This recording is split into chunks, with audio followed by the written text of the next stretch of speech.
All right, next slide. Let's look at another startup. John F. Kennedy, 1961. I forget where the speech was, but we're in the middle of the space race, right? I was not born in 1961 myself, but my parents tell me all about it, right? I was born in 1962, tell you how old I am. But he goes, hey, you know what? Before the decade's out, the United States will send a man to the moon and return him safely home, or some eloquent way John F. Kennedy said it, right? Well, of course, if you know history, with him being assassinated in 1963, the whole country kind of rallied. The whole soul of the United States in the 60s rallied to make that happen as a tribute to John F. Kennedy. Right now, a lot of people say, it's a whole bunch of different other things and all that. But they were going to make that real by the last day of 1969, whether it killed them. You know what? That's what you do in a startup. We are going to make fuel. We are going to get those 6 plants built. We are absolutely going to be successful because you know what? This is the way I describe what we're doing is we're saving America's economy from foreign oil. That's how I feel about the little company I'm working with. Now, I might, not get enough sleep or might not, get to do all the other things that I should be doing or maybe, but I'm having a ball. But that same passion is what went into that Apollo moon landing. They rallied the best folks they could find. They took the best technology at the time. They invented more things that we probably haven't even realized they invented back then, right, in that effort. And I hope our little company is inventing things we are not even realizing we're inventing. That's the excitement of being in a startup. I mean, you want to see, now, yes, NASA, big bureaucracy, politics, all this other baloney that you get everywhere else. But the core, if you extract the core and just think about that passion and energy it took to put Neil Armstrong and Edward Buzz Aldrin on the moon in 1969. That's how you have to feel about a startup. If you don't feel, I'm with John and Michael. If you don't feel that passionate about what that startup is doing, go to corporate America. I spent 19 years in corporate. It's a great life, not an issue, right?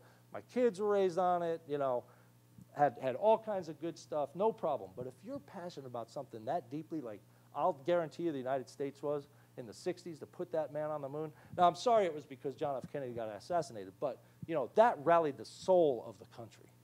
That's just awesome, right? Right now, we are needing biofuels.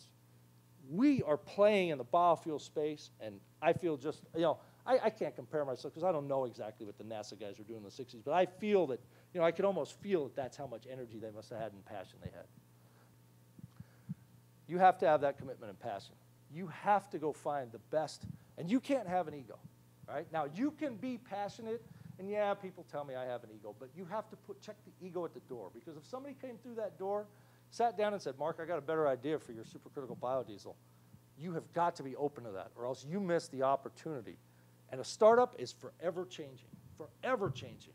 You're kind of like, did Lewis and Clark really figure they'd end up at the mouth of the Columbia? Yeah. Do we really figure that we're going to make biodiesel? Yeah. Could something have happened that ended them up, landing in L.A.? Maybe. Who knows? Maybe. It didn't happen that way. Could we end up making biobutanol instead of fatty acid methyl ester? Maybe. Who knows, right? I mean, nobody's been there before, right? It's kind of cool. All right, the next slide, and I'll wind it up. Here's the bad. Those are the good, right? The bad. But you know what? Some of the bad, you know how in the 60s, or 70s, what was it? Bad meant good. So bad could actually mean good in some cases. Like I like coffee. I have no problem with coffee. I really enjoy coffee. I mean, so the point being, you need to have a lot of energy to work in a startup. If you need more than 4 hours of sleep a night, don't bother, okay? Although I won't say we're crazy. There are blocks of time where that's all you do is sleep. But you have to have the energy to be able to go with what has to happen when it has to happen. If you are getting married, forget it. Do not go into a startup. No, dead serious. Forget it. If you're having children, do not go into a startup. Now, I have a 20-year-old, an 18-year-old, and a 13-year-old. I went into this startup, 2 years ago? Okay, no problem. I should have gone a lot earlier, but you got to think about your life situation, okay? Because things could be bad if you have, because a marriage is a startup, if you don't realize that, right? Having a baby is a startup. okay? And they're a little more important than the economic startup, okay? So keep that in mind.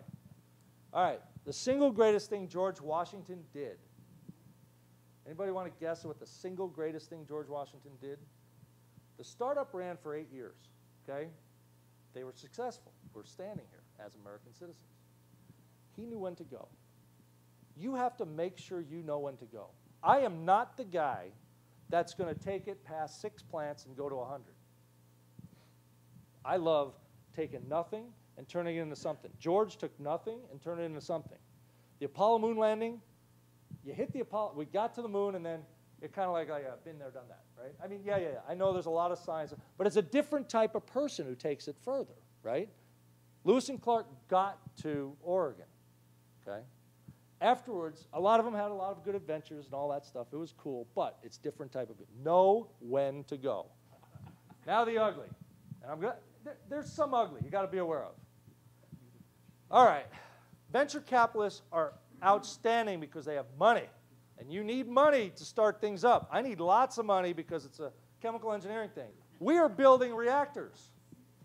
You need capital. Venture capitalists are good. However, and John said it, and Michael said it, and we'll talk to you. You got to be careful if it's feudal venture capitalism, all right? What do I mean by that? In the 1600s and the 1700s, right, most of the kings and queens of the world were venture capitalists. They had all the money, and they let people with ideas kind of go and figure things out, right?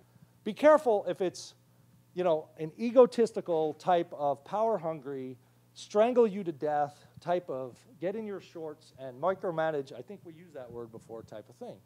There are 100 venture capitalists, many angels that are there to support you, that look like very, very supporting and structured organizations that have contacts, and that's the way to do it. Sometimes, though, you run into guys that are just in it for the money and will do everything to almost make you fail to the point where they know how to make you fail just enough that they get everything.